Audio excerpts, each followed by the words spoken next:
Ustad Bhagat Singh cinema ಸಾಕಷ್ಟು ನಿರೀಕ್ಷೆಗಳೊಂದಿಗೆ release ಆಯಿತು. ಆದರೆ ಸಿನಿಮಾ ಮೊದಲ ದಿನ ಭರ್ಜರಿ ಗಳಿಕೆ ಮಾಡಿತು.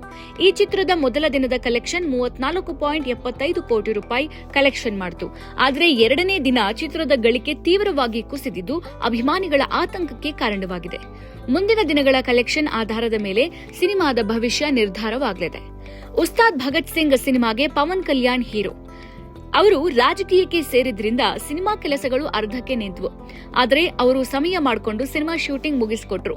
ಈಗ ಚಿತ್ರ ಮಾರ್ಚ್ 19ರಂದು ರಿಲೀಸ್ ಆಗಿದೆ. ಮೊದಲ ದಿನ ಸಿನಿಮಾ ಅಬ್ಬರಿಸಿತ್ತು. ಭಾರತದಲ್ಲಿ ಸುಮಾರು 35 ಕೋಟಿ ರೂಪಾಯಿ ಗಳಿಕೆ ಮಾಡಿತು. ಎರಡನೇ ದಿನವಾದ ಶುಕ್ರವಾರ ಸಿನಿಮಾ ಕೇವಲ 9.25 ಕೋಟಿ ರೂಪಾಯಿ ಕಲೆಕ್ಷನ್ ಮಾಡಿದೆ. ಮೊದಲ ದಿನ ಈ ಚಿತ್ರ 4607 ಶೋ ನೀಡಲಾಗಿತ್ತು. ಎರಡನೇ ದಿನ ಶೋ ಸಂಖ್ಯೆಯನ್ನು 3447ಕ್ಕೆ ಇಳಿಸಲಾಗಿದೆ. ಇದು ದುರಂಧರ್ 2 ಸಿನಿಮಾ ಎಫೆಕ್ಟ್ ಅಂತ ಹೇಳಲಾಗ್ತಾ ಇದೆ. ಶನಿವಾರ ಹಾಗೂ ಭಾನುವಾರ ಸಿನಿಮಾದ ಗಳಿಕೆ ಮೇಲೆ ಚಿತ್ರದ ಭವಿಷ್ಯ ನಿರ್ಧಾರ ಆಗಲಿದೆ. ಬಹಳ ಸಮಯದಿಂದ ಉಸ್ತಾದ್ ಭಗತ್ ಸಿಂಗ್ ಸಿನಿಮಾ ಕೆಲಸಗಳು ನಿಂತಿದ್ವು. ಕೊನೆಗೂ ಸಮಯ ಮಾಡಿಕೊಂಡು ಸಿನಿಮಾದ ಶೂಟ್ ಅನ್ನ ಮಾಡಿಕೊಟ್ರು ಪವನ್.